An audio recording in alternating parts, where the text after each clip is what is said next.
Well, Arizona, can we start at the beginning, and can you tell us the story of what's happened in your life from the very start?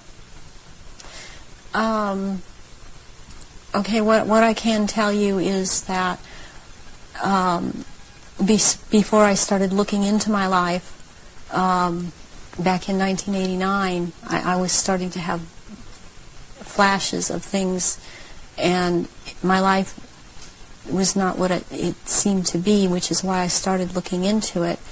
And what I found out was that I had a lot of missing time, and a whole lot of missing time, as to what had occurred in my life. And when I started looking into what had happened in my life, it was the only way that at the time that I knew, was to start going to see a therapist. Within a year, I was talking about memories of being sexually abused by my father, which was part of what was supposed to happen. And I was starting to talk about mind control issues, and I was talking about ritual abuse issues at the time, and I didn't have the whole thing put together. It's taken me years, all these years, it's taken approximately almost 10 years to put this together, what has happened to me. And in the process, I have lost everything that I ever had in my life, and anything I held dear in my life. I was bred for this role that I fulfill, and it was planned from before my birth, and it was because of the bloodline of my mother's family, which comes down through Ireland, but before that it began in France. It was through the Marquis de Stac, which he came to Ireland and changed the name to Stack, and then I was chosen, and the birth was planned. My parents were forced to move down to this area for the reason that the High Council is down here, which is, there are 6 councils of 13 in this country, and the High Council is down here. We're talking the United States? The United States, yes. And so from the time that I was a baby, I was being abused and traumatized, and on purpose, for the mind control that they need someone to go through to do whatever they say, to be as just a puppet in that they can control every move. And you don't remember, I didn't remember a lot of things, because I have, as a result of all of this mind control, split off many parts that all hold memories, hold feelings, hold programs, hold information, and I've been working very hard to pull all of that up, and it's been a long, slow process for me, because there don't seem to be a lot of people in the field that I only felt was the only way I could go was psychiatric and psychological. They don't seem to know what is really going on, and I believe that a lot of them are afraid of being sued should they suggest something, and so they cannot lead or suggest. And it's been a process of me having to trigger myself to remember,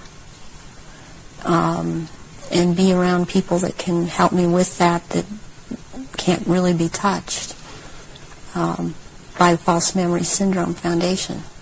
So what happened?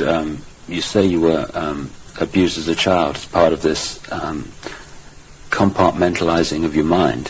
What went on after that, as you got older? Well, they start with wanting to make you an obedient slave at first, and so they do a lot of sensory deprivation, they do a lot of sensory overload, and they switch between the two, and they do out-and-out torture. They take a small child and they electroshock. In my case, it was electroshock to the brain,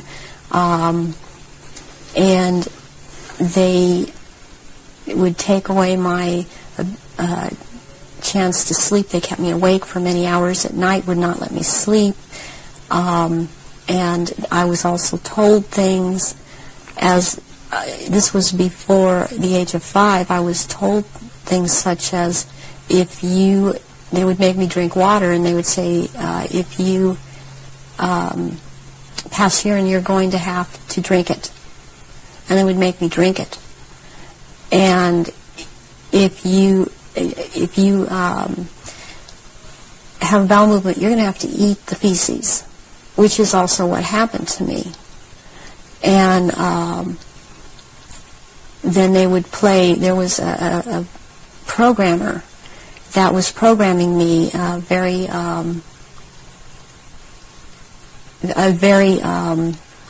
infamous person in history who actually has been in this country, and he was known as Dr. Green. Who he actually was Dr. Mengele, from Joseph Mengele, from the concentration camps in Germany, and he stayed a lot at China Lake Naval Weapons Station out here in Southern California, in the desert area. And I would be around this man a lot, and he used to tell me that the scar that he had on the left cheek of his face was actually from, he was into fencing, and that it was from that, but actually the scar on his cheek was from one of his own programming techniques, that he would put a child in a box and with a sword and tell the child to defend the box, even if it meant his own death. Then he'd tell another child to break into the box, and which this child would do, and then the other child would then jump out of the box and shove the sword or the lance straight through the other child. And at one point he got into it where this child actually got him in the face with the sword. And he would wear a huge emerald ring on his left hand, on this middle finger, and he would twist this emerald around, and for programming, and he was into using long colored ribbons of different colors, and you had to choose a certain ribbon, or you were given a certain ribbon, and that meant that this certain thing was going to happen to you. And it was like picking sticks out, or drawing sticks out of a hand, out of someone's hand. I saw games of Russian roulette played where it was chosen beforehand that a child would die, and the child would put the gun up to his head and pull the trigger, and this child would end up dying. But it was meant to scare all of us, and keep us in terror, as there were many other children that were around me that went through the same thing. I have run into people from my childhood that have known me, and I've recognized their names, and even if they change their names and change their hair color, as I have done, they have recognized me, or I have recognized them, and I know their name. They know my name. There isn't any way for this to have happened. It's just beyond coincidence. And when you get older, I mean, they start taking, this programmer in particular, Mengele, would take me to rituals. I went to rituals with him all over this country and in Britain and in France, and it was known by intelligence agencies in this country that this man was here. They brought him here. Is that Project Paperclip you're talking about? Yeah. Through the OSS. And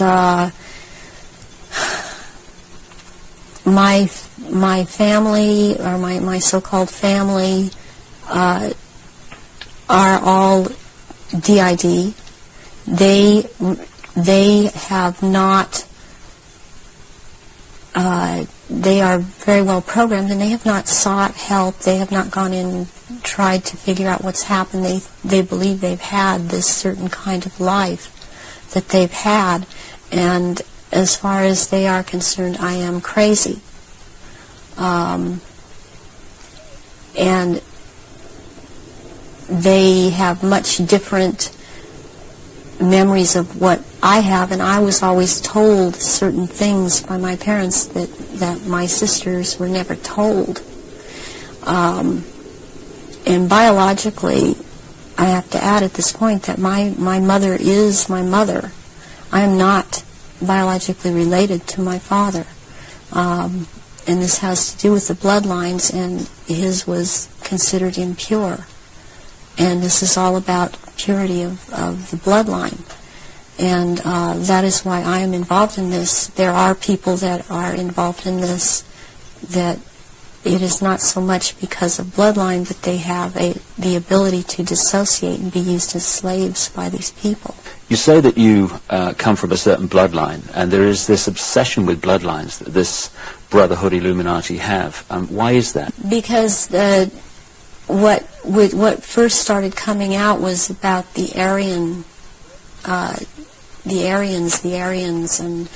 and the purity of the blood. And what it's all about is that the blood and the menstrual blood contains something that is important for the propagation of this race that is controlling things on this planet. And these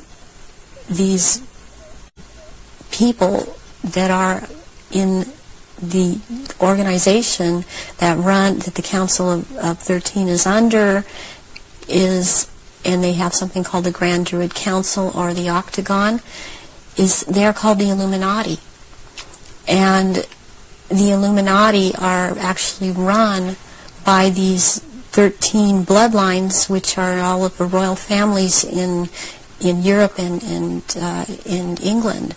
And they need the blood because they are, in fact, not human. They take human shape. They are reptilians. And they need the blood. The blood helps them maintain their reptilian shape, and it helps them maintain their sanity, and it helps them to live in this world because they are not from this world. Does that relate to what the Nazis call vril power and what the Hindus call the serpent power in the blood? Yes, the blood has something. It has something in it. It has secretions from the pituitary gland and from the pineal gland, and it has a very strong drug in it that they also, I mean, this is the one that keeps them from going crazy, and it's like heroin or like endorphins, and it's much stronger. But what they need is, for it to be secreted in the blood, is they need terrorization of their victims before they are killed for their blood, or if a young woman is beginning to menstruate, they need the menstrual blood, and they have to terrorize them to get this to come out in the blood and be secreted in the blood. Is this the what other people have told me about, that at the point of great terror, like the point of sacrifice, there's an adrenaline that enters the bloodstream? Is this what they're looking for? Yes, that and this other element comes and secretes out through the blood. This all comes out through the blood at that time, and it's at that point they are actually staring into the eyes of the head of at some of these rituals, or at a reptilian. They are staring into the eyes of this person, and they're held. It's a hypnotic gaze these reptilians have, and it holds the victim in an absolute trance, in a trance of terror, and then they are killed at that moment as they are staring into their eyes. And not only do they can't hold their shape when this happens. The human shape they cannot hold. They go back into reptilian shape as this is happening, because it's like an animalistic type of excitement of the kill. And they oftentimes they will just rip into the victim and eviscerate them and start eating the flesh of this person too. And the fat from the intestinal area is highly valued, as they use it on their skin. And they will drink the blood, and the blood is highly sought after, and it goes according also to rank within these creatures, as to who gets what when. And their sacrifices have increased in the last, it started increasing in the early 80s. The amount that they were doing is increased. And they use a lot of druidic holidays to do this, but they have other days too. They've mixed all of these satanic and what are called satanic holidays and druidic holidays, and in order to have these rituals, which ritual seems to be important to them, but they also use it in order to drink this blood. They seem to need more. Have you any idea why it's increased since the 80s?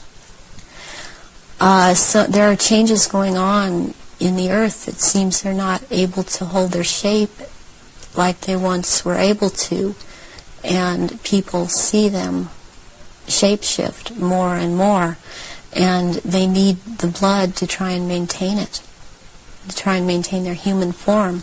I believe there's a time coming that because of what I've been told, when they are not going to bother having to hold that human shape as they had to before, and they want that time to come. It's almost upon us.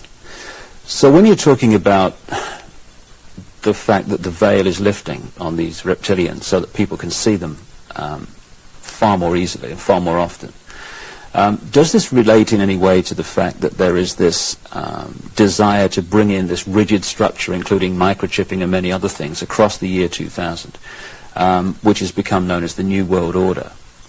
Is that coming in because it is known that the people are going to see what the game is, and there has to be control of the people at that time? Yes, it's very connected. I started talking about the New World Order back in 1990, and I was very psychologically and physically affected so much by what was coming out. I wasn't watching television. I was not aware that certain individuals in this country, George Bush, were talking about the New World Order. I was talking about it because that is what was coming out, and knowing that the first time that inside of myself that I'd heard it was in conjunction with the Nazis, and that came from Mengele. And I started realizing that there was something going on, and then it scared me, and I didn't really look into it for years, but I was being harassed constantly. I was being told. At one point, I had someone telling me that I was being, and who was ex-Army intelligence, ex-CIA, telling me that I was being monitored by the National Security Agency. And I didn't have the whole story then, so I did not totally understand why this was happening. But yet I was being followed by cars or vans that said G12, G14, and in this last year, which has really been very hard, I've been followed by G41 vans, and I had to find out what those were, and that is naval intelligence. But this whole thing is going towards around the year 2000, and when they are going to establish themselves openly as a new world order, and it's headed toward that, and that's what everything is being prepared to or prepared for. And I have actually got I've got a sleeping program right now to return, because I've left, but to return for that time, and it's called End Times Programming, or Janus Programming. And Janus relates back to Nimrod of Babylon. Yeah, there is a group that used to be in contact with me all the time, and they stopped trying simply because I didn't obey them. They would be in contact with me all the time. They're called Janus, which is also the two-headed Roman god of change, and their headquarters is in Brussels, Belgium, in the NATO building. And they are a group of psychiatrists and doctors who are into mind control, and they are one of the many groups involved with the Illuminati. And they would contact me and tell me, give me directions that I was to psychically kill this person, or psychically injure this person, or scare this person. They'd give me the location. And I started questioning this, and I had a contact who since has seemed to have disappeared because she couldn't get the funding, and I had called her about this group, and she's the one that was the ex-CIA, ex-Army intelligence person, and she knew about these people, and she said, yes, you're right, this is what is going on. From your experience being brought up in this Illuminati environment, were you ever told anything about where these reptilians came from, and what is the history of it all? I was made to learn through Mothers of Darkness, which is a certain aspect of the organization, because that was an early part of my training, the history of what was the Illuminati on this planet. And what I learned was that the Aryans originally were from Mars, and the reptilians came to that planet they came from another place. They came to that planet. They came to rule, because they wanted to mix, so they said, with that race, and but they became the overlords. And the Martians or Aryans were seeking to escape from it, they went to the moon and then were there attacked. And they then went to Earth and established culture here on Earth approximately 6,000 years ago. And at that point in time, they were doing well, and they were mixing with the indigenous population of this earth they were getting along with. And then about 4,000 years ago, the reptilians arrived here and again began to take over. And they instilled themselves in different places underground in the earth, and also this one part of them, the ruling part, took over and became involved in the politics and in the religion, and started controlling through these means at that point in time, and using the gods and deities that were believed in on this planet, started infiltrating into that and becoming that. And things started, blood rituals started happening. And since that time, that is the way that it has been. And presently, they claim to come from the Merovingian bloodline. They are there are 13 bloodlines in Europe that all of what are called royalty are developed from or come from. And they include the Aryans in this, and there's been a big push in this century.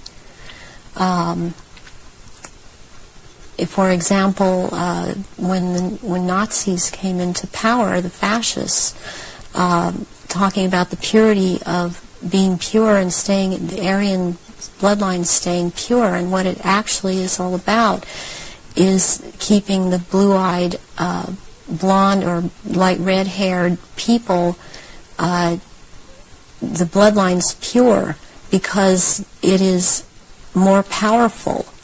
And what is in that blood for these reptilians is more powerful, and they need that. And when you start mixing it with people that were indigenous to this earth, then it is not as powerful.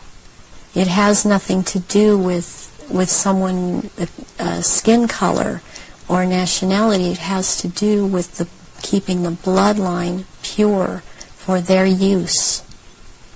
So blonde-haired, blue-eyed people are the purest from the reptilians' point of view, and that they want to keep that bloodline pure because of how they need to use it. Yes. When I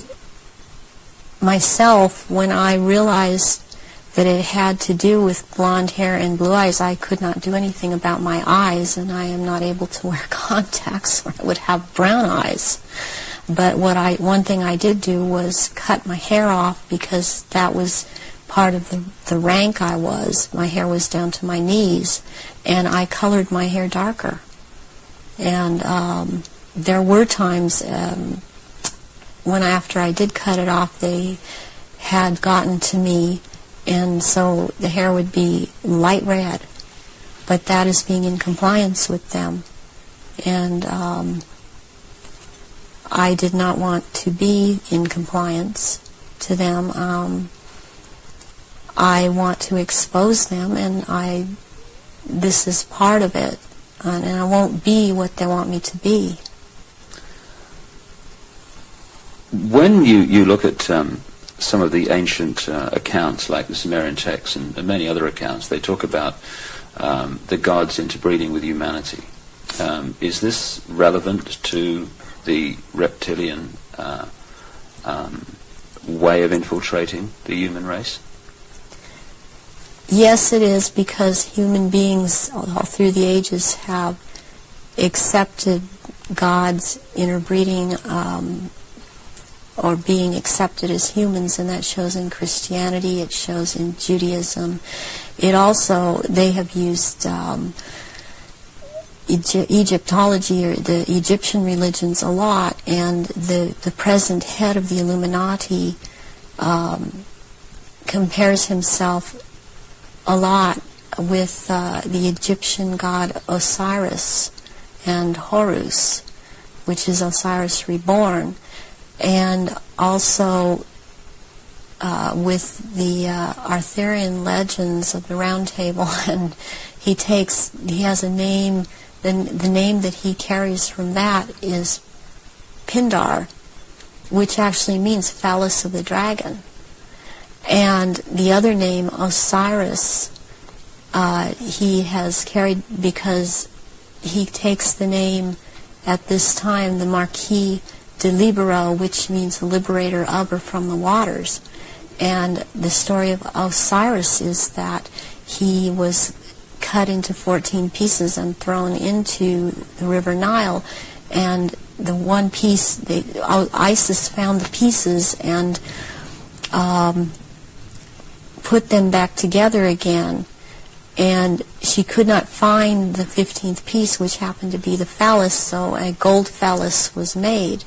And this is very important in this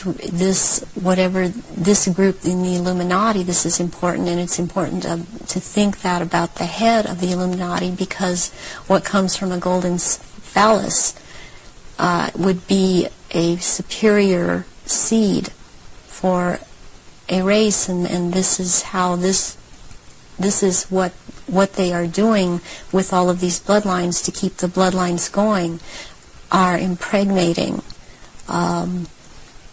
Aryan people of Aryan blood that hold high stations with them, impregnating them with this seed of Pindar. And therefore it's important to keep this history in mind and the names in mind that he is going by at this time. So would it be correct to say that the reptilians came to this planet because the Aryan Martians came to this planet, and had the Aryan Martians gone somewhere else, they'd have followed them there? They would have pursued them all over the universe, yes. Can we now go into some specifics about your own experiences? What were you brought up to do? You say that you were identified as a bloodline before you were born. What was the role that you were brought through to play? The role that I was brought through to play was in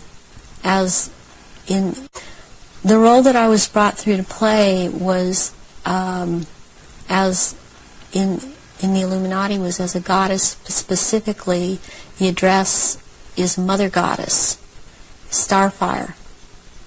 And the Starfire goes back to the blood in the menstrual blood, what is contained in that.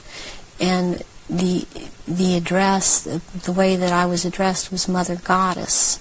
There are only 3 Mother Goddesses. There can only be 3 at a time on this planet, and there is a male equivalent of which there can be only 3 of them. Why mind control someone to conduct these rituals, like yourself? Why don't these reptilians just conduct their own rituals?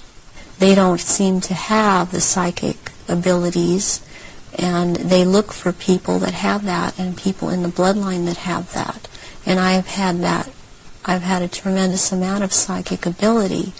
And so I was picked and bred from before birth, and this is also something that other survivors that have been in high positions have known about me and told me. What's the connection then between you having psychic abilities, those being recognized from the start, and you being brought through to conduct their major rituals? Well, it's kind of twofold. First of all, they needed the psychic abilities because they control or attempt to control events, because I would have the ability to foretell what was going to happen, and they needed the information to just try to control it to an outcome that was good for them. The second thing is that during the rituals, you had to have psychic ability. You have to be very powerful in that way to call out the old ones that are also reptilian, that come from another dimension. They actually they materialize from out of another dimension and are present at rituals, and they are so powerful, and their presence is there's such an evilness about them, and they want out of this other dimension, and they have to be called out by someone who has that power, and the reptilians don't have this power. That's very important, that they don't have this power to call out these old ones that have to do with them. And what is it that humans have that the reptilians don't have, that means they don't have the power to connect interdimensionally, and some humans do? We have the ability to foresee, to be able to become vibrationally higher, and see into those levels, go into those levels, and in fact, agencies use this. They call it remote viewing. Humans have the ability to go into the past, to go into the future, to go to other places, to astrally leave their body, astrally, and to see things that we've always had this ability, and it's like having a third eye, which they don't have. They don't have this ability. So during a ritual, these old ones are called out, and they are what Christianity would have called the demons. They are called out, and there is a circle that it has a hexagon in there, which is a powerful occultic symbol, and then there is a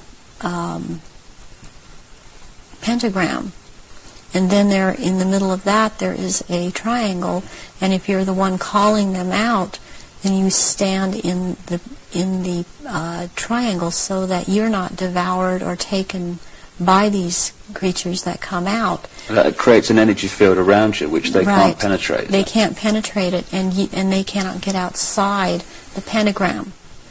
And they want out. They're always demanding to be let out. And so you have to be very powerful to keep them in line and to make them go back when it is time for them to go back.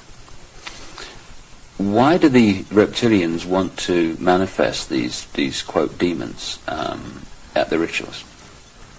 It brings power to the rituals. It brings power to them. They are told things by these entities, and they are encouraged to go on with what they're doing, and knowledge is imparted to them through these entities. But it takes a person with the ability to bring them out and make them answer, because they don't want to cooperate. They have to cooperate when the right person has control over them.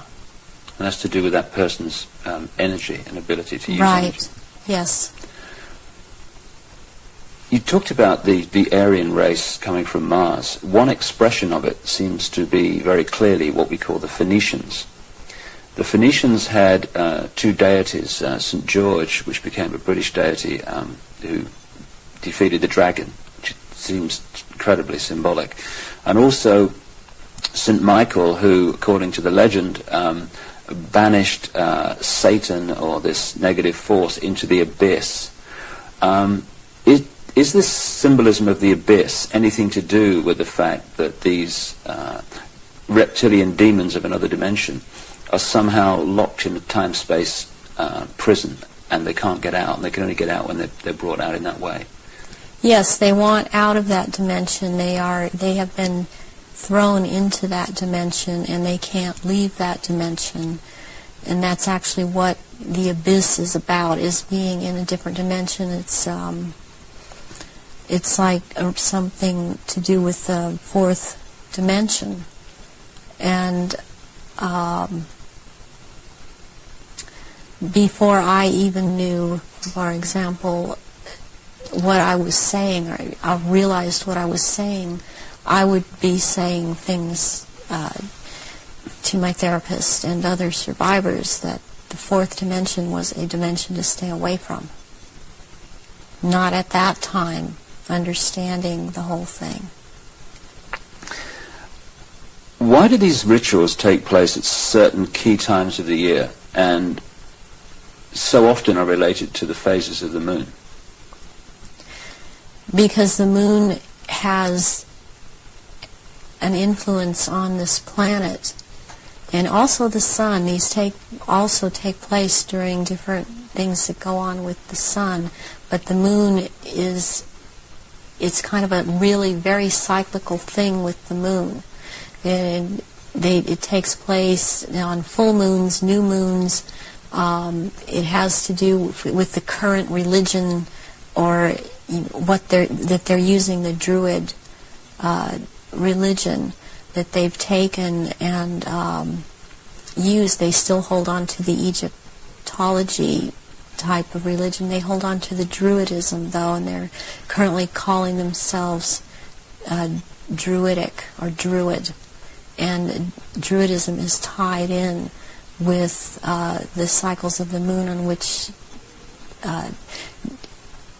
it has to do with planting, sowing, and harvesting, and there are so many days that they can use from this to their own purpose and their own end, that they bring it about. There's a lot of ritualization with Druidism, and they love ritualization.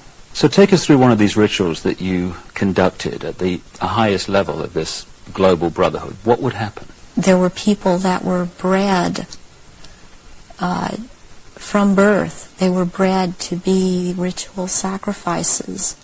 I have a problem with what they is said a lot today, especially by the False Memory Syndrome Foundation, that how could all of these people disappear? Or how could all these babies be born? I worked with a nurse midwife. We did home births, and it's very easy not to register a child when it's born. And then they have these children that they're kidnapping and bringing in from other countries, and no one misses them because these are third world countries. And children they have the most energy, the purest energy, they're the highest form of sacrifice. And they will terrorize these children and mind control these children. And in rituals, by the time they're brought into rituals, they may be drugged, or they may not be drugged, or they may be in an altered state because of the mind control. And they are used as actual blood sacrifices during these rituals because of, again, reptilians needing their blood. And they will take various organs from the sacrifices depending on what date the ritual may, what the ritual may be associated with on that date. But they will also slit the throat from the left ear to the right ear, and the blood will be gathered in a goblet, and it will be dispersed among the reptilians and dispersed among also after that among people that have been participating in these rituals and seem to have it, even though they seem to be dissociated, mostly these people seem to be cognizant of what they are doing. Are these rituals rare? I mean, how many are there that, say, go on a year? I mean, we talking hundreds or thousands? There are things happening every month of the year. There is not a month in this 12-month system that something is not happening. And it's more than one. I mean, it's every full moon. It's, and the very important rituals are the summer solstice and the winter solstice, and then there is the vernal equinox and the fall equinox. And there is Samhain, and there is Beltane, there is Imbolc in February, there is Lughnasadh, which is in the beginning of August.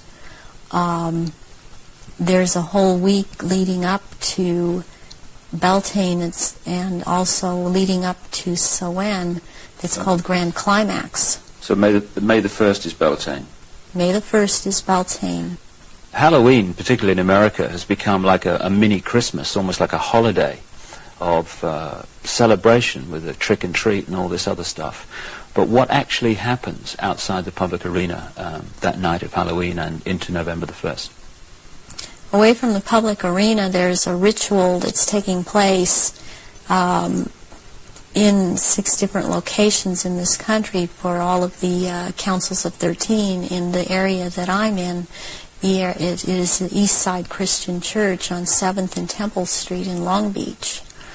And it is for the High Council of 13. And in this country on that night, it is a satanic ritual. It's actually, there are 3 nights in a row at that church. The first night is Halloween. What happens on the night of Halloween? That night is about the worship and homage to Satan. And that is what a lot of people in this country know the devil to be. This is about the devil, Satan. And Christianity talks constantly. I mean, I believe they created Christianity to be what it is. And so they also have created this Satan. And so they control in that way. And on that night there's a lot of bloodshed, and there are sacrifices made to Satan. There is a person who plays the part of this in this High Council that has to do with this High Council. He's not on the High Council, but he has to do with playing the part of Satan. He is a televangelist on TBN. He used to be, he filled in for a little while as a lead singer on Iron Butterfly many years ago, and he has long blonde hair. What's his name? At this point, I don't recall his name. It just, I recognize his face. I saw it recently on TBN, and then this is his cover, or he is DID, and he plays this part, the great deceiver Satan, on that night, on Halloween, at this church. And that is what happens on Halloween. And I mean, what else I must say, what is going on with Halloween in this country? It's just becoming so popular. It is also to desensitize people to the whole thing, and even this backlash Christian movement that wants to call it the Harvest Festival. It does not realize that the Harvest Festival has to do with Druidic religion. And again, they are still doing the same thing and celebrating the Harvest Festival. That's what the Harvest Festival is about.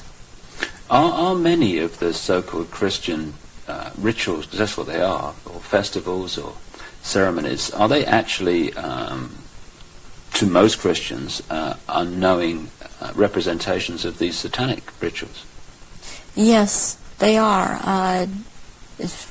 One, for example, Christmas has to do with it's a time, it comes right after the winter solstice, which is a satanic or a Druidic celebration. It has to do, there's a day in there called that day which is not a day.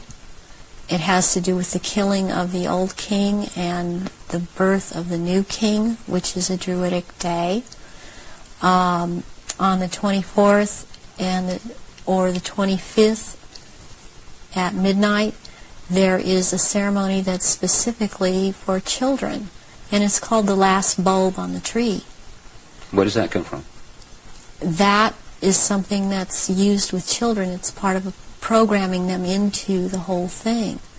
And there were things that would happen to the child that hung the last bulb on the tree on Christmas Eve, as it was a common practice to decorate the tree on Christmas Eve, and the tree in itself is a phallic symbol, and it's paganistic. Christmas is based on a pagan day, and back to Roman times, and Christians have given it, they think they have given it Christian meaning, and it means something else, and it does not. But there is the case that with the last bulb on the tree that has something to do with what happened to this little girl, JonBenet.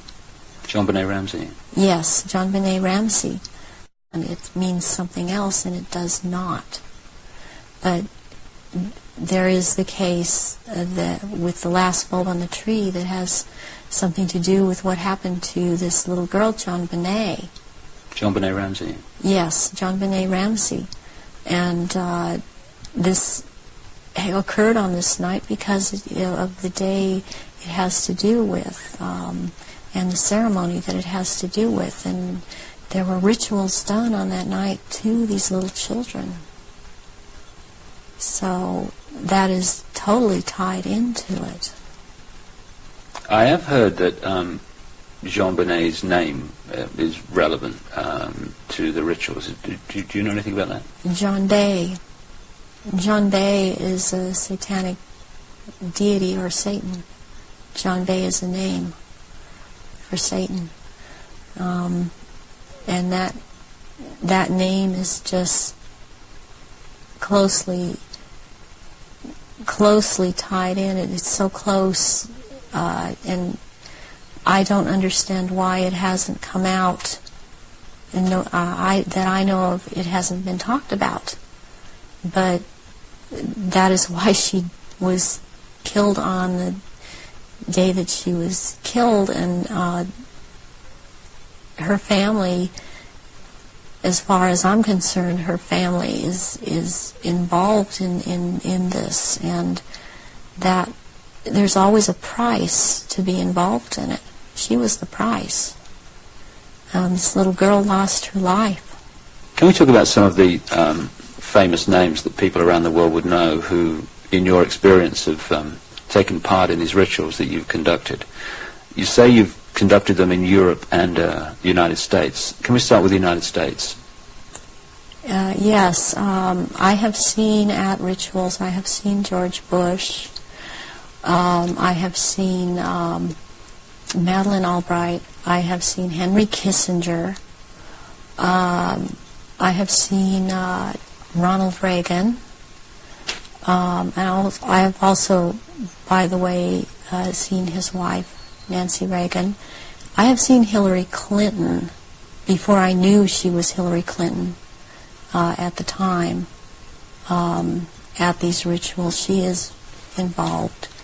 The other people that I have named and are, as I've seen shapeshift into reptilians.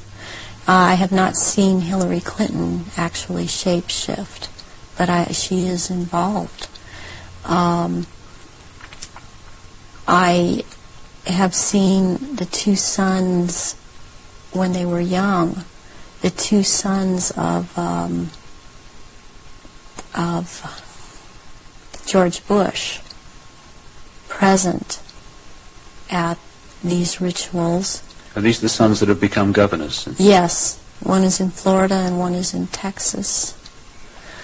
I have seen, did I mention J. Rockefeller?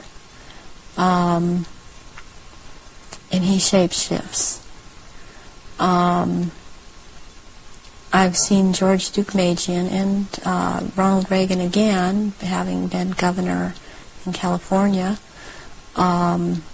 There have been people such as Newt Gingrich I saw, and I didn't know at the time that he was Newt Gingrich. I recognized that he was Newt Gingrich when Clinton came into power, and after he was, Newt Gingrich was then elected Speaker of the House, and I was horrified to realize that this man was also there. All of this has affected me to the point I don't vote. All of these people seem to all be connected to the Illuminati, and I don't feel like being part of having anything to do with them. Presidents like Carter and Ford and Clinton. I've seen Ford there. Gerald Ford. Gerald Ford, yes. Are they all reptilian bloodlines? I haven't seen Carter shapeshift. You've seen him at rituals, have you? Yes. Gerald Ford, I have seen shapeshift. And Johnson, also. Lyndon Johnson. Lyndon Johnson. Also, Dr. Joseph Mengele, who took me around to these rituals a lot of the time, was also a shapeshifter. And there were also people that there are people in the European countries that I've seen shapeshift and be involved. And this it doesn't surprise me any more than it does the people in this country doing it. Is just for some reason more shocking, and it cuts even deeper, because I've seen the Queen Mother there, and I have seen the Queen there. I've seen Princess Margaret there. I've seen Charles there, and they shapeshift. And I have seen this. I'm not coming up with his name right now, but he was president in France after de Gaulle. He was there. I've seen him there. I've seen the Rothschilds there. I used to see the Rothschild that lived in England there, but the one that still goes there and is a shapeshifter, Guy de Rothschild, Baron Guy de Rothschild, has been to all of these rituals and has been over in this country under the name of Dr. Barrington.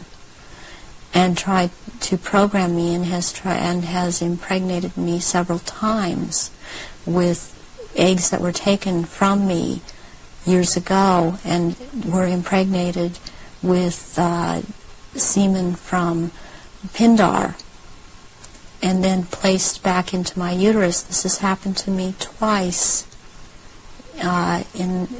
once at age 39 and this year right before I turned 43. And I had told my therapist ahead of time, before I ever could have known that this had been done to me.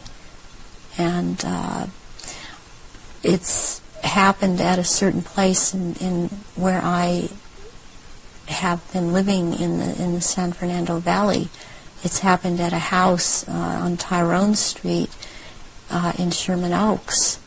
And my understanding is that there have been other survivors that have talked about this location as having been involved with programming and so on.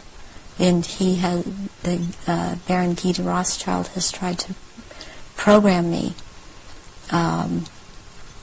All these years he has been trying to control me, get me back under control.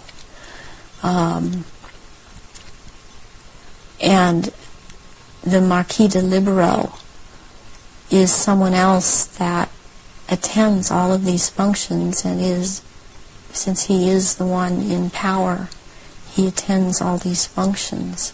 I have seen Tony Blair there, and he shapeshifts. I have seen Prince Philip there. They all have their quirks as to how they act, even in their reptilian form. And they all, they act. They don't act all like robots, but they have their quirks. They have their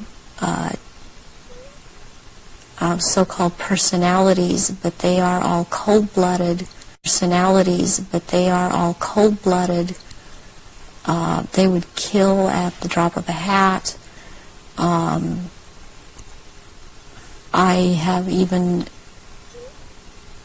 since I've seen the picture of some people that are talking about this subject, I've seen them. When I've seen their pictures, I've recognized them. I did a double take a few weeks ago when I saw again someone who's been talking about around this subject, and it seems to be popular right now. Who's that? This man by the last name of Sitchin. I've seen at rituals, and he is a shapeshifter. And I did a double take when I saw the picture of him, because I recognize him. And there's another person that I've seen, this Gardner, Sir Gardner. That Lawrence Gardner? Sir Lawrence Gardner. And he had recently written an article that was out in Nexus magazine. Part of it was about the menstrual blood, and what really triggered me was when he called it Starfire, because that is the name of one of the aspects of the three women who are the dressed mother goddess. That is my name in all of this. So this man I have seen, he has lots of power within this sect of reptilians, and he's someone that you would want to watch out for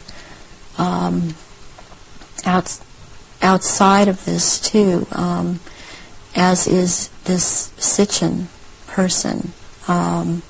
What do you remember about Zachariah Sitchin? Zacharias Sitchin was someone in the rituals who, or in attending the rituals, who was not a major player in as far as the rituals went, but was someone that others present did not make remarks at, or were very careful as to what they said around him. And he was talking about, he would be talking about doing away with people, persons that were in his way, or were putting out information that he didn't feel that he wanted put out. He is very much a disinformer, and that is his job, to disinform about what is going on with the Illuminati and with the reptilians. He actually warned me off from investigating the reptilians, interestingly. Where do the rituals take place that you've been involved in, involving the British royal family? Glamis Castle, Stonehenge, Balmoral Castle. I have reason to believe there's a church, and I think it may be Westminster Abbey, and there is a Mothers of Darkness castle or chateau in Brussels, Belgium. They've been there too. And also in France, the Marquis de Libero Pindar has a castle in the Alsace-Lorraine region of France, and I believe it's in the Alsace region, that he uses. And there are certain rituals done at that castle down in the dungeon part of that castle, and there's an entrance down there to underground places in the earth. And there is a natural formation of rocks that kind of glow green, and they keep menstrual blood in that formation, and this green glowing from these rocks actually turns the blood a darker color, and it's called black blood, and it's used in certain rituals. But there are also, they keep small, there are smaller, less developed little reptilians that are kept down there. They're kind of pets. But one other thing that's also down there, there are eggs. It's like a nest of eggs kept down in that part where it's warm. It's very warm down there into this entrance, and these eggs are kept down there incubating, and they are the reptiles' eggs, and that's where they keep them. What are your memories of conducting the rituals for the royal family? What happened? What were they doing? One thing that sticks out in my mind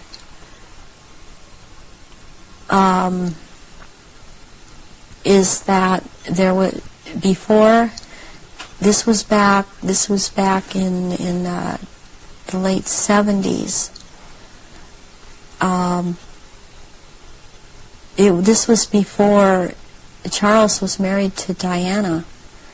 He was involved with Kamala Parker Bowles, and she does not shapeshift, but she became pregnant by Charles, and she produced a baby and this baby was presented at the ritual and killed.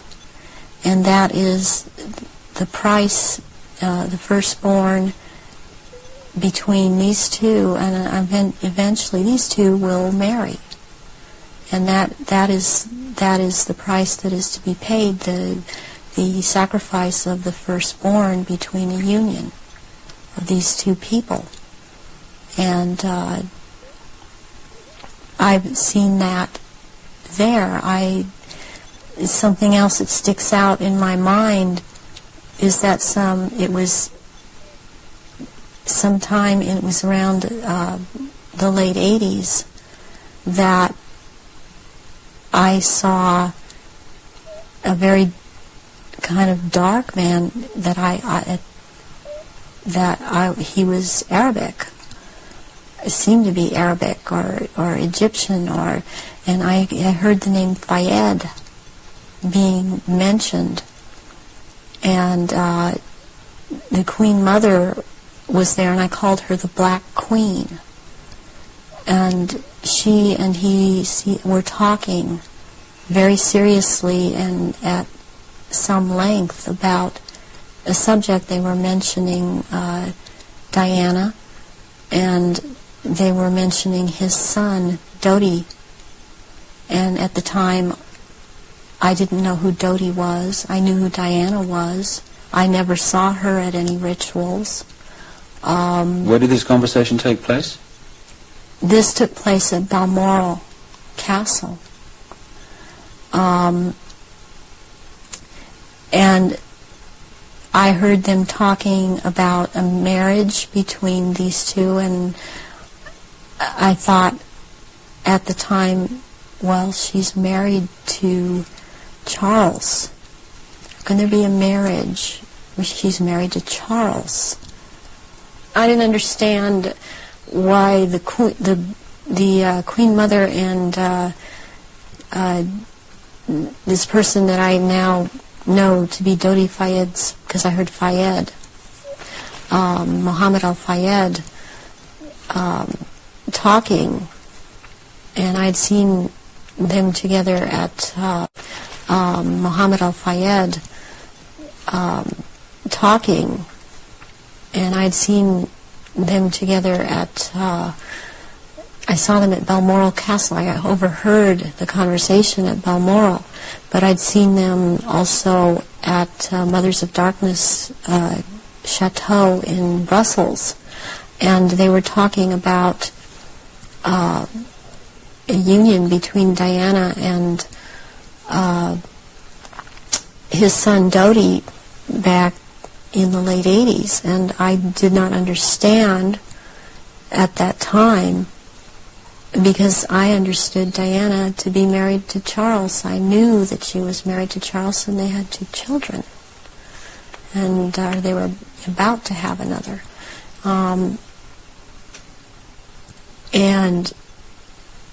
the Queen Mother, all I could pick up was that for some reason that there was a malevolence towards Diana. And Diana I had never seen at a ritual. I wondered what she knew about all of this. What have you seen the royal family do, the Queen Mother, and the other people you've seen in the rituals? What have you seen them do? I've seen all of them drink human blood and consume human flesh, and they have their own goblets in which they have blood, and these goblets are encrusted with jewels, and they also have their own daggers, and that the dagger goes into the goblet, and they stir the blood around with it, and it's also what it is, it's a symbol of the phallus going into the vagina when they're doing this. And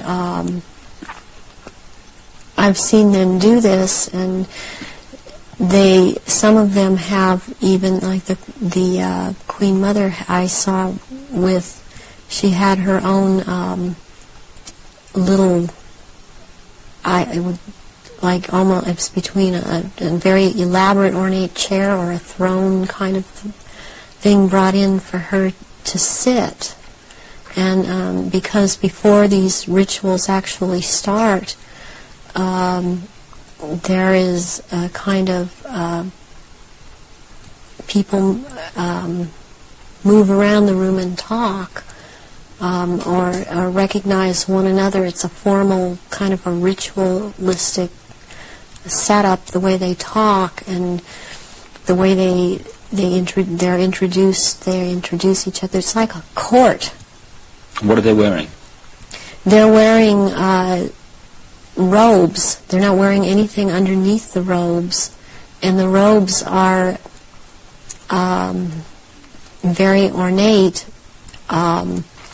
They all have, the one thing in common they have is they have a red color like blood, and some of them have purple, and they have gold kinds of lines running through them. They have the Merovingian symbol of France, the fleur-de-lis, and there are jewels that are sewn in at certain points on these robes, and they wear these robes, but they don't wear anything underneath the robes, because what is going to happen, what the rituals are all about, they're going to shapeshift, and they can't have anything on under the robes.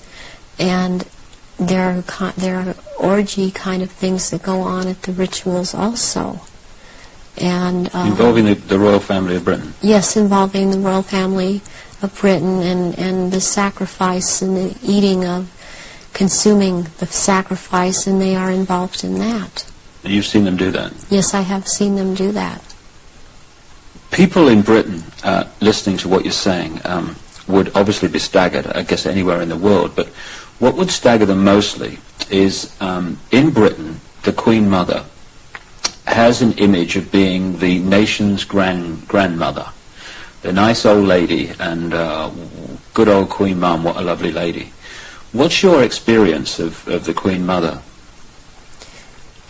She is very cold in reality, and she is very cruel, and she is very different than she comes across to the public.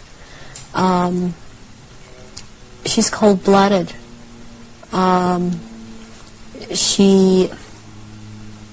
If she feels that you are someone beneath her, even in the Illuminati, that you're at her equal or your station is above her, she will not speak to you, she will not recognize you. She obviously, from what I see, enjoys consuming human flesh. It's sickening. The one person that she seems to be afraid of is Pindar. People would also look at the Queen Mother's elderly, frail stature and find it very difficult to see her taking part in rituals and doing anything, if you like, active. Do they go into a different state in terms of age and strength and all these other attributes when they actually shapeshift?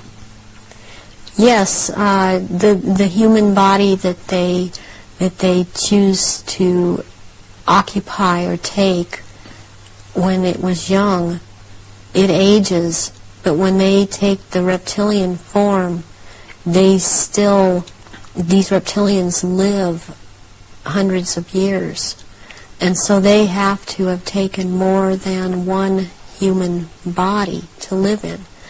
A lot of them are much, much older, and I'm including the Queen Mother in this, older than people think that she is. She's been in more than one body, human form.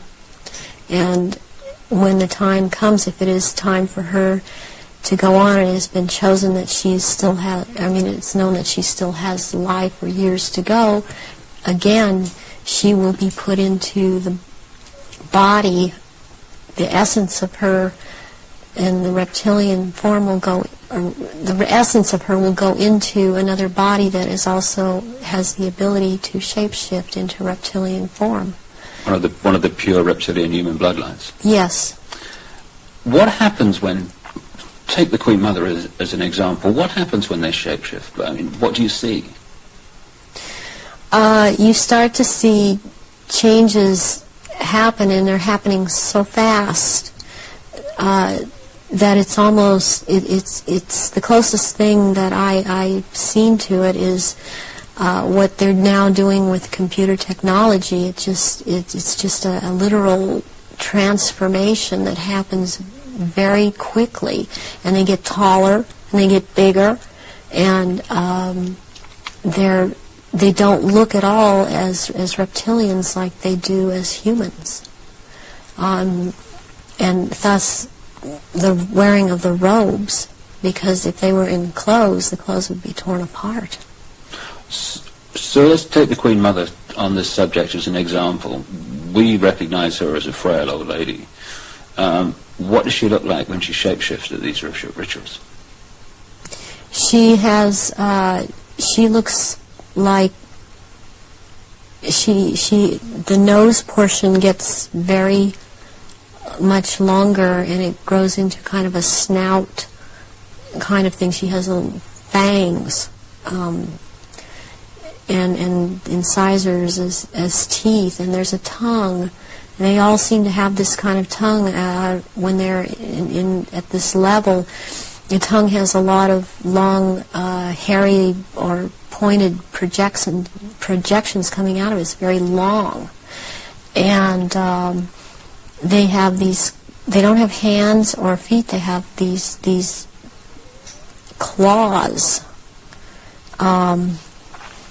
And they have scales, and also scales that seem to kind of disappear into one another, but it's more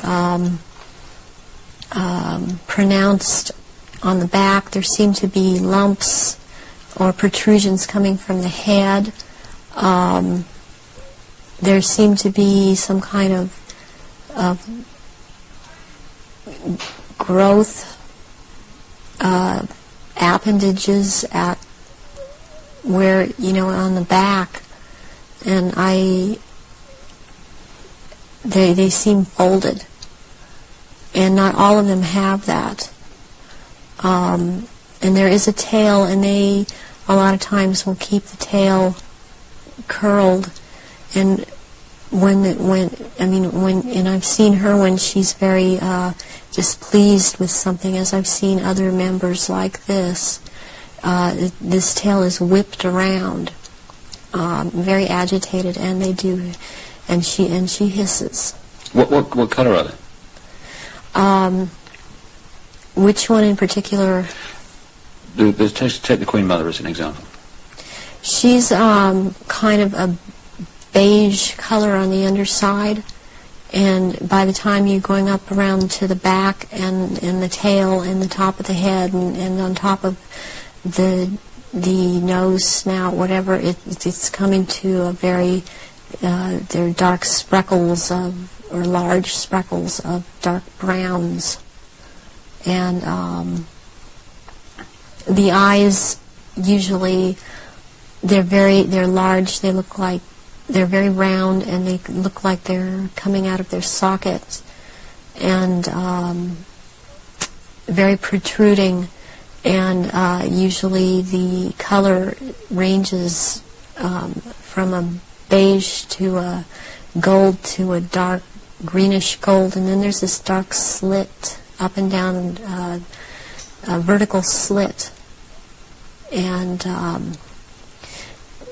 and the eyes will look hooded. And when they look hooded, it's a very frightening thing, because it seems that when the eyes are hooded, they're about to do something. What do you mean by hooded? The lids come down, and it's almost, I guess it would be the same thing in a human as an expression of someone's got an idea. And how tall are they when they shapeshift? They're just about 7 feet tall. Some are a little shorter, or to a foot shorter. Some are a little bit taller than 7 feet. So what would the Queen and Prince Charles look like in their reptilian form? As to height? As to general appearance?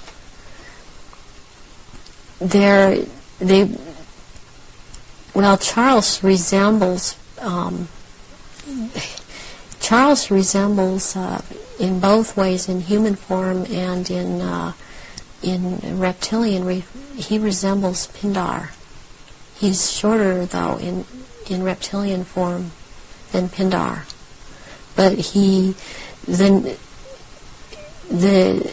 way that the reptilian, the nose shapes into the snout at that point, and the jaw becomes the underpart. It's very much like Pindar, and his mother doesn't look quite the same as he does. But what does the Queen look like? The Queen, she's darker, not quite so pale. She's darker. All over, she doesn't have the amount of I would call it freckling. It's more like a gradual, like the skin is gradually getting darker. It's more smooth. And she does have the lumps up around her head and down the tail, the spine. Charles has the tails down around the spine, and funny enough, he has the protrusions from the skull in the reptilian form, where about or above, right above where it seems like his ears would have been. What is it about the rituals that allow the shapeshifting to happen? When the victims are starting to be sacrificed, it's the scent of the blood, and they start shape-shifting at that point in time, and they can hardly wait to get to the blood. It's like they're addicted to the blood, and then the consumption of human flesh that follows. What have you seen the Queen or any of the royal family do in relation to that? Have you seen them sacrifice and consume human flesh? There are certain times when they will actually do a sacrifice, or there will have been someone doing a sacrifice, and it's not happening fast enough for them. So they will step in and finish it themselves, because the sacrifice the ritual has to be gone through. It's sacrificially, ritualistically, it has to have been gone through, and they will step right in and just start tearing the throat out, and they're getting all this blood from the jugular vein at the same time, and that has happened when there are many there that are going to be sacrificed, and they just can't wait, and then tearing into the contents of the abdomen and stomach of a victim afterwards. Who have you seen do that? I've seen the Queen Mother do that, and Prince Philip and Charles. I've seen Guy de Rothschild do this. It seems that I've seen it more among royalty or so-called royalty do this than people that are not titled. They don't seem to. They seem like it feels like they don't dare, but they shapeshift nonetheless. But it's like the royals that step in and just start tearing away as they can hardly wait. How long can they hold the reptilian form in these occasions? During the rituals, it's much easier for them to hold their reptilian form. They can stay in that form. What it is that they have a hard time holding their human form. And as long as they're around blood and the scent of blood, they can't hold human form. Right. Where do you think the story of Diana fits into all this? In terms of the ritual that you know about and the royal family background that you know about. What was all that about? What happened in Paris? Diana was a ritual sacrifice because she's named after a goddess, Diana. She was chosen from before birth for the purpose of which she served. I understand and very well and am very empathetic towards Diana, because in a way it parallels what happened to me, to have served your purpose, had 2 children, and then be tossed aside. And to her horror, though, she obviously never attending a ritual, she knew something was happening. And she knew what was going on and could not be trusted to be at a ritual anyways. I don't think that Diana would have attended a ritual. I don't think that they could get her to cooperate, have attended a ritual. I don't think that they could get her to cooperate in this because she actually saw for herself that this was going on after she married Charles. Was there any way, when Diana was married to Charles, without attending a blood ritual, that she could have seen him or one of the others become a reptile? They have a tendency when they're asleep to shapeshift, and they have to consciously hold their form, and when they're asleep they have a tendency to not hold human form and to shapeshift into reptilians. And there could be other things that happen. I'm thinking about the times that Diana would have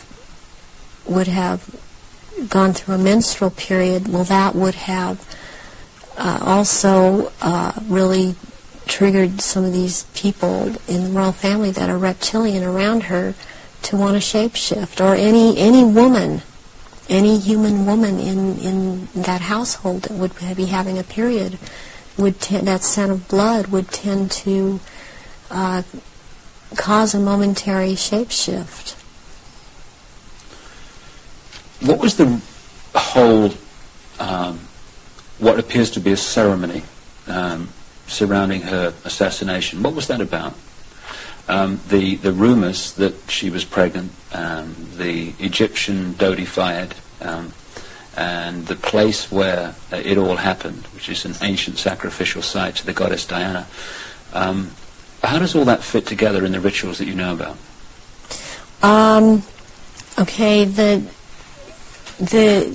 crone aspect of the goddess is Hecate, and the day of Hecate is on August 13th.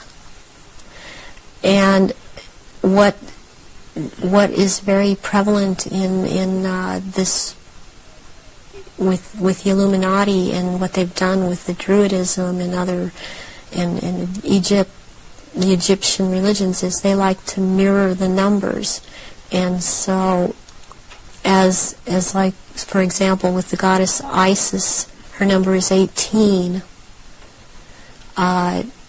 When you mirror it, it's 81, and that is the number of the sister of Isis, Nephthys. And Nephthys was considered the evil sister to Isis.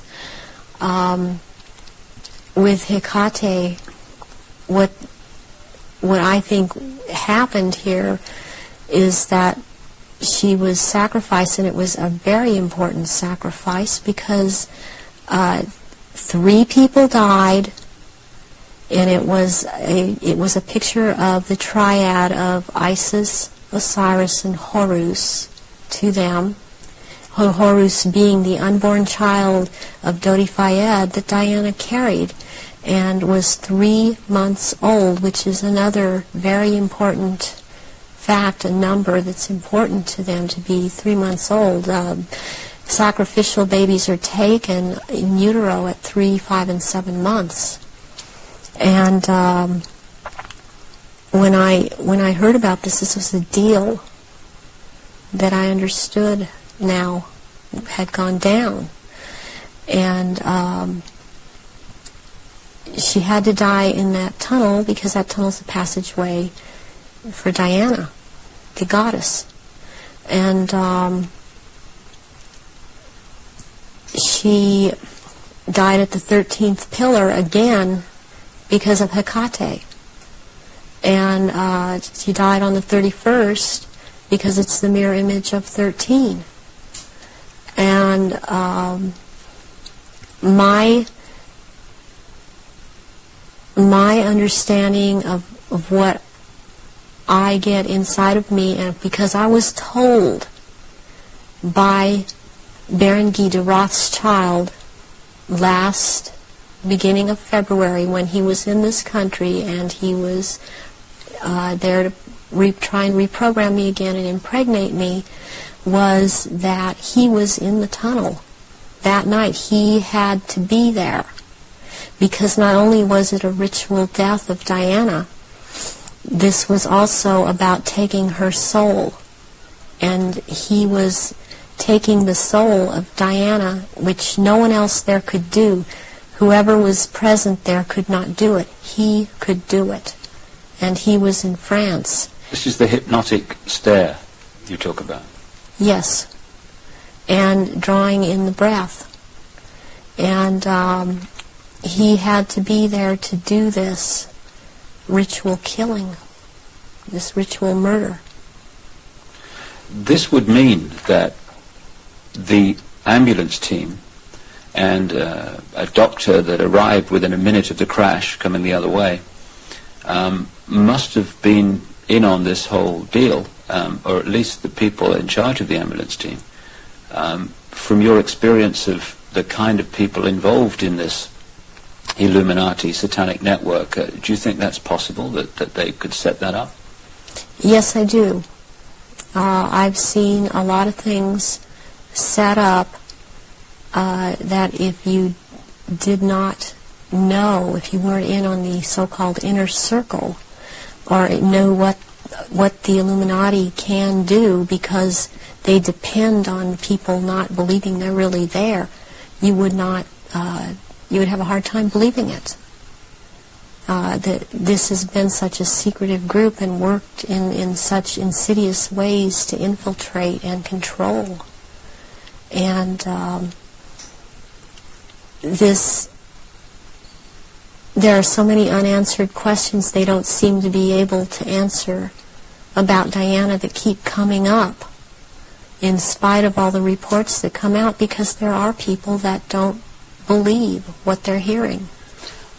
What would have been the purpose of creating such a clear and definite ritual in the assassination of Diana? What would be the purpose of that when they could have killed her in another way? Because it had to be done as a ritual, because they were going to take her soul.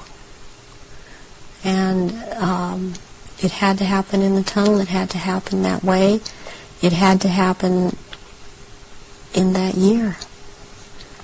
And there's all a timeline to all of this. There's been many rumors that she was pregnant, but as I understand it, one of her friends says that that was not possible because she knew that very shortly before she'd had a menstrual period. Is it possible to be pregnant and for that to still happen? Yes, it is. This happened to me. I was impregnated with one of my own fertilized egg that was fertilized by the sperm of Pindar, and he sent Guy de Rothschild to impregnate me in this manner, and I was impregnated in October of '94. I had periods up until February when it was discovered, and they seemed normal, not light. And I then was, since I had the background of a nurse, and had worked with a nurse midwife delivering babies, I was, for some reason, it occurred to me to check my stomach, my abdomen, and I realized that I was pregnant, and so I ended up seeing a doctor who told me, he verified, you're pregnant. He did it with blood test, with the urine test, and ultrasound exam, and if I don't do an abortion on you tomorrow, you're going to have to go through a different type of abortion, which probably would have been a saline abortion. And I knew what I was pregnant with by that time, and so I was terrified to go through with it, and I could not go through with it, knowing what I knew, and so I had the abortion. But I had periods the whole time, knowing what I knew, and so I had the abortion, but I had periods the whole time. You were impregnated at the point that it happened without you having any knowledge of it. No, I did not. Is it possible that that happened to Diana, if she was, as the evidence that I've looked at suggests, also mind-controlled and a multiple from the early part of her life? That is definitely more than a probability. The thing about being multiple or dissociative identity disorder is that the host person doesn't know that they are, but they have missing time, but then they have amnesia for the missing time. They don't realize they're missing time. They don't realize things are happening to them. They show up, pregnant. They show up with marks on their bodies. They don't know, I think I must have bumped myself, and that's not actually how it happened. Or they have needle marks on their body when they've been gotten a hold of and drugged. And it's only when they start to realize something's not right and they try and make a timeline and try and account for their time, they realize there's so much they can't account for that they simply took for granted. Oh, I was out shopping, or I was at this person's house, or I was over there. Then they realize they don't have a timeline for any of these things. Do you think that Diana's two children were Prince Charles's children? I do not believe that William is. I've heard that he was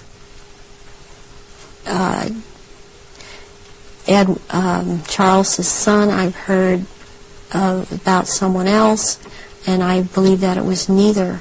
I believe that this child of Prince William is the son of Pindar, and she was impregnated, and she did not realize that. When you look at the ritual nature of all that, you've got Osiris, it would seem, symbolized by dirty fire. You've got Isis, symbolized by Diana. Presumably the baby quite obviously symbolizes Horus, in Egyptian legend and ritual. Why create that in a tunnel in Paris at that time? What was it designed to do, to symbolize or whatever? It's to symbolize, it's part of symbolizing getting the world ready to recognize the Horus that is about to come upon us in the year 2000, as the year 2000 is the age of Horus and Osiris reborn, and there's a sacrifice involved, and the sacrifice is the mother, and the sacrifice is this child, and yet it involves another child who yet lives by the same mother. And you're talking about William? Yes, I am talking about William. What would have happened to Diana in your experience of the ritual, and what would have happened to the unborn child after the events in the tunnel in Paris? That Diana left the tunnel dead. She didn't leave that tunnel alive.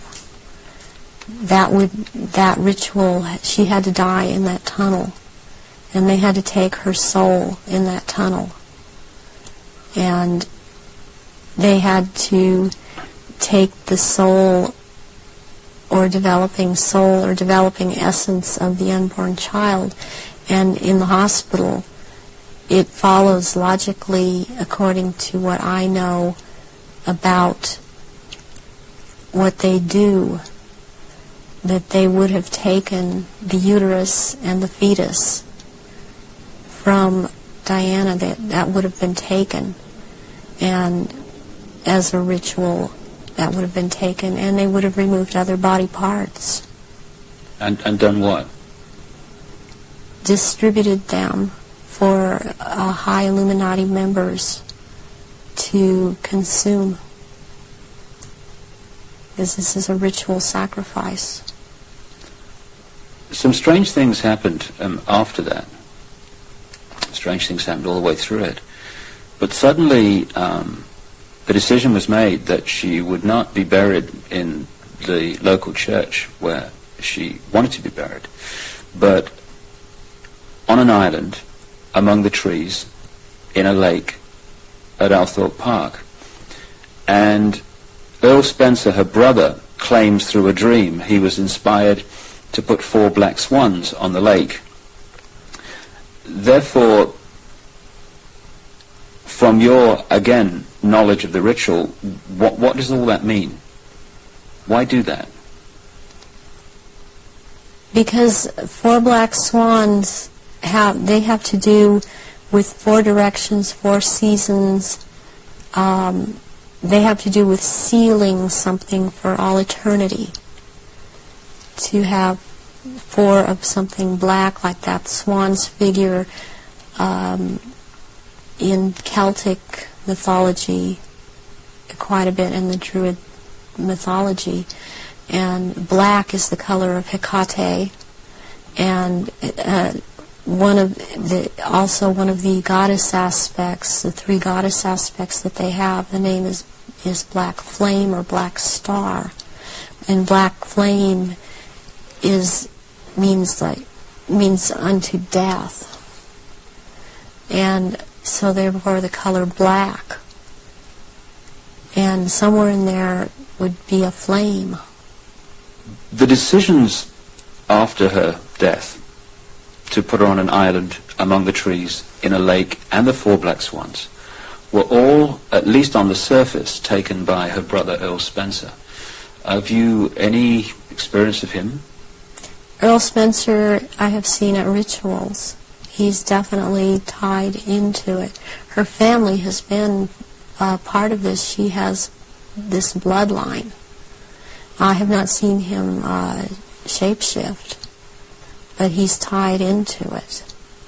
You've seen him at rituals in Yes, which I have. sacrifices took place? Yes, I have. What about her father? Any knowledge of him? Her father was present at rituals. Her father would have been involved way before Diana was born. For her to have been involved and watch her actions after she was married, cutting herself, being anorexic, being bulimic, these are so indicative of someone who has been involved in mind control, has been hurt, and has been forced to follow mind programming. That this would have started when she was a little child, and her father would have been involved. So if they got her into this mind control stream from birth, presumably they would have been able to shape events right from that point to the 13th pillar. Yes. Yeah, they would have. When somebody becomes what we call multiple personality disorder or dissociative identity disorder, there are many programs that are induced, that can be induced at any point. I mean, you've got the machinery in place when they're a very small child, and as they're grown, they can install programs at any point and have different parts hold these programs, and they can be made to do just about anything. They're taught things such as red light is a green light, go through the light. They drive faster than they realize they're driving. They are able to memorize or see and just glance at something and right away just pick what the point is that they're going after for some reason, or they can memorize phone numbers in just going after for some reason, or they can memorize phone numbers in just a glance. The car hit the 13th pillar, driven by Henri Paul, who was missing for 3 hours that night, a man who's been connected to both British and French intelligence. Given the obsession with the number 13, it seems beyond coincidence that with all those pillars in the tunnel, it hit the 13th. Is it possible to mind control someone like Henri Paul so that at speed they could pick out the 13th pillar? Yes. Yes, it is. He also, it's very, very possible that he was drugged and programmed in the time he was missing. It's possible for him to have taken medication but not have it affect him at all. Does that include alcohol? Alcohol also, yeah. And then maybe later or not, it would affect him, depending on if that's what the program was for it to affect him. But it might not affect someone at all. I've been through this myself, so I know this to be true. And what happened to you in this instance? It was a very bad time in my life. The one time in particular I'm speaking of, where my then husband told me that he wanted a divorce, and I took approximately 8 I don't remember what the dosage was, but 8 Xanax pills in front of him. And I drove from where I lived in Orange County to the Norwalk area and went to see my therapist, who was holding some groups in this area. And I did not feel the effects of the pills at all when I drove to see him. I did not feel the effects of the pills at all when I left there an hour and a half later. And I had no car accidents. I was not stopped.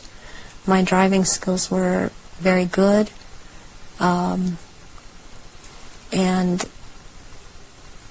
I've seen this happen with other people that have had the mind control programming and this DID, and you just swallow up medication, and in one part holds on to it, and it does not affect the body. So if you're in a compartment that is not connected to taking the pills, you're not affected by it. But if you were put into that compartment that took the pills, if you like, you would be affected by them.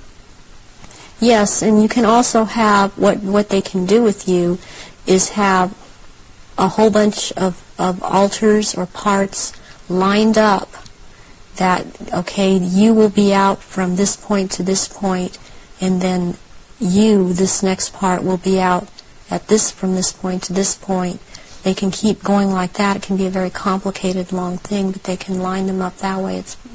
That's the way the programming goes. Do you think this could explain the apparent mystery of a alcohol reading of Henri Paul that was equivalent to 8 Scottish on an empty stomach, while the video evidence of the Ritz Hotel security cameras is that this was not a man in the minutes before he drove Diana into the tunnel that was in any way at that level of drunkenness? Yes, that can very well explain it. With this kind of mind control programming that they do, once you go into that mode that they want you in, you can be hurt and in a lot of pain, or you can be drugged to the gills, or have drunk too much, and you appear to be in no pain at all, appear to be perfectly with it, and you don't feel it. You feel all right. People would find it difficult, just coming from their own experience and observation, that someone could drive a car into a tunnel at considerable speed and pick out among 30-odd the 13th pillar. How is that possible to program someone to do that? Because that someone has been taught and programmed and taught and programmed and taught for quite a while how to do this at a very fast speed. The mind works very fast, and if they have the mind and body connected the right way, they can drive. They would have been able. This person would have been able to drive into the 13th pillar at a fast speed. Would that have been happening on a conscious level, or would the subconscious have been pulling the strings? This would be on a subconscious level, and the person would not be aware themselves of what they were doing. In those crucial minutes before Henri Paul got in the car and drove away, would someone have had to have given him the trigger to access and activate the programming then? Or could he have been in some way pre-programmed to be triggered at that time? And if so, what would that be? Well, he was probably programmed to do all of this at a trigger signal. And so what happened is that somebody triggered him with a preset signal that he was told, when you are given this signal, you will act out. You know, but the program was already set to go off when the trigger, when he saw the trigger. What form could this trigger have taken? It could have been a hand signal. It could have been a certain type of handshake. It could have been a color that he saw that was flashed in front of his face. It could have been a certain person doing a hand signal. It's most likely that there was a person present that he was to react to when this person said something or signaled him in some way. Given the extent of your programming from birth, how was it possible for you to break out of it, as you appear to have done now? One thing that happened is that in 1989, my programmer handler died, who was Mengele. And he was in this country so much, and I was around him so much, and he had a lot of control over me. And what happens when a programmer handler dies, they usually have taught the person that they've been working with, to be very, very loyal unto death to them, and that's something that they, in the end, it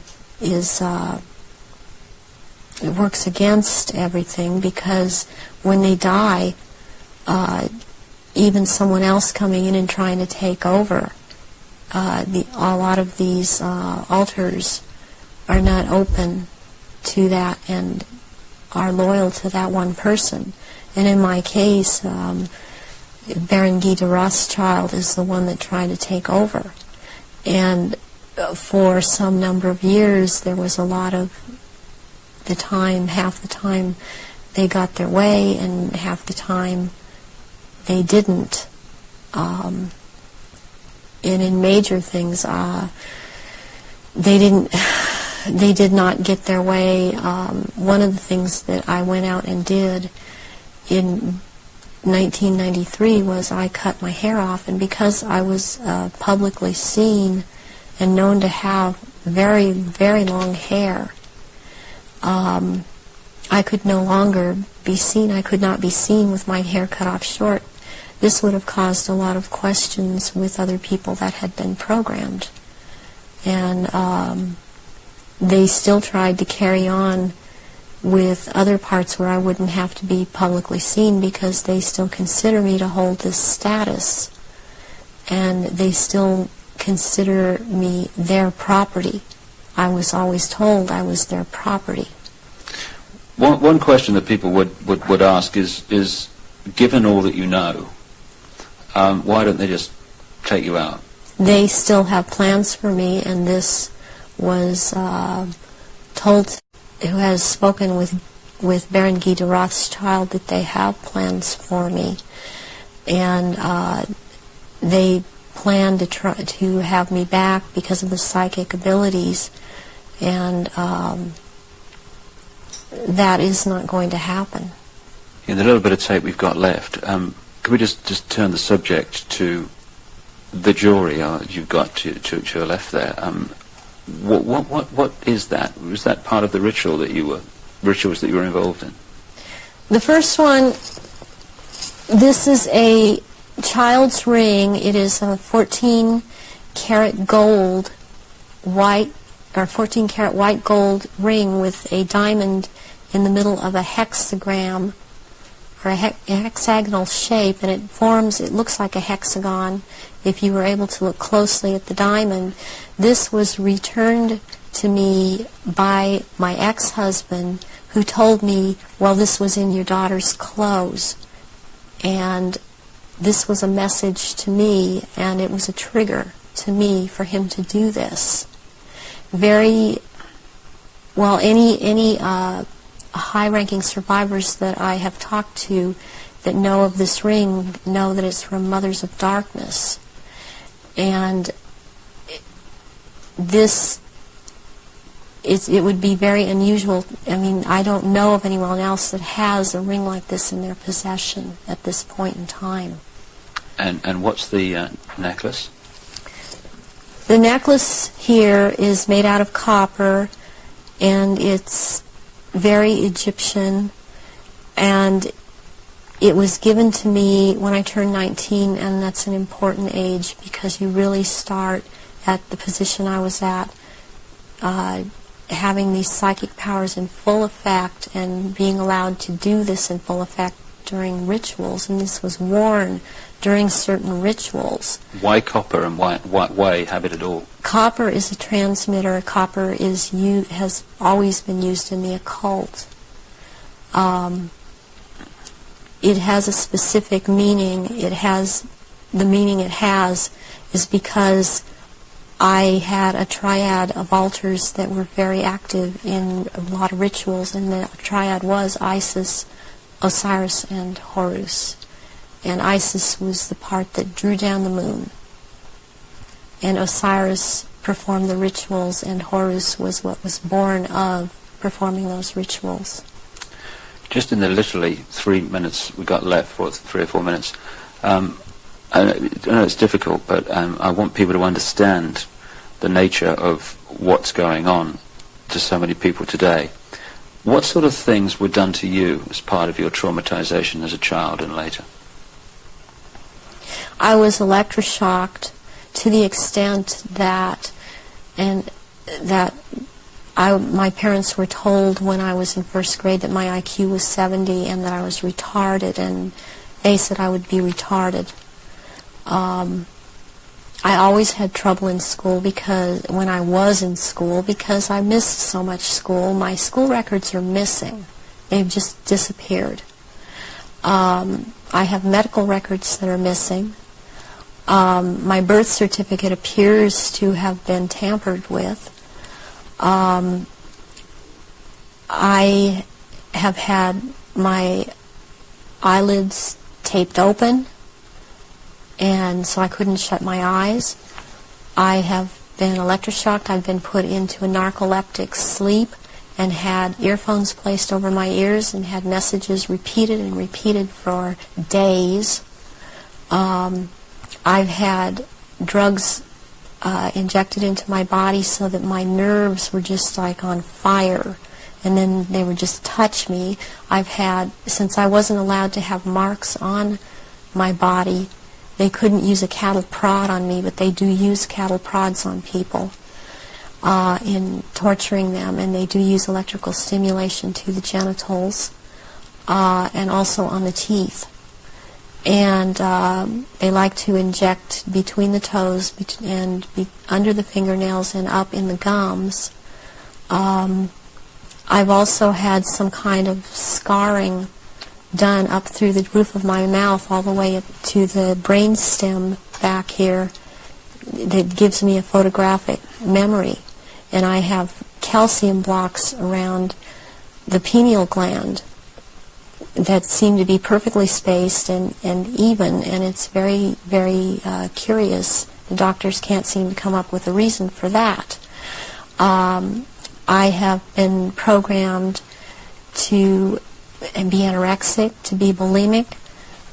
For the government programming, since I was also used by the government in this country, I was programmed to cut my arms if I started to remember, which I was punished for by the Illuminati, as I was not to have these marks upon myself.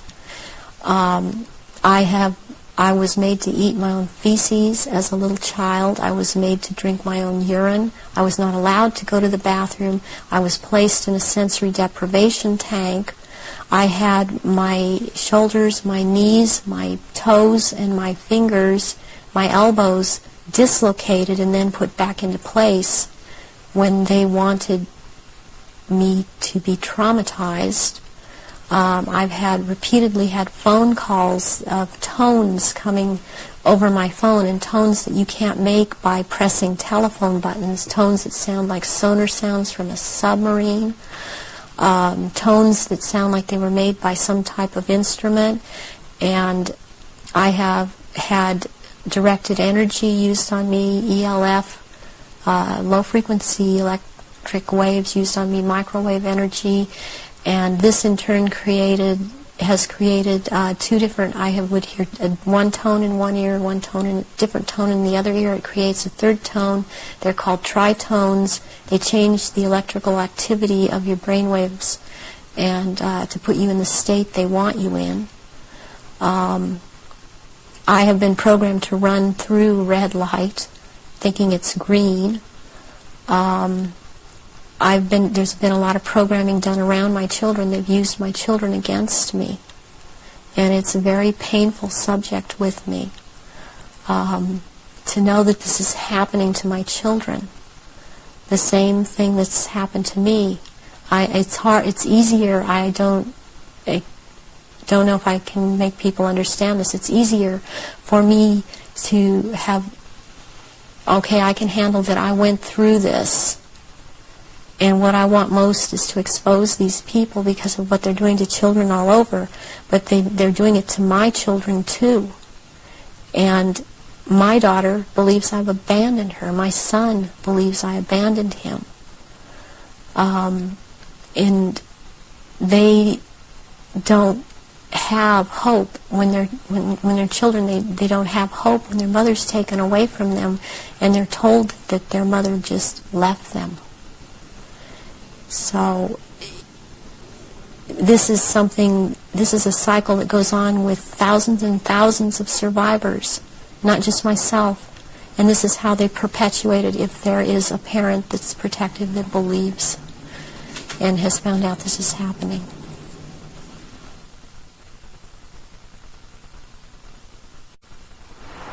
The astonishing revelations of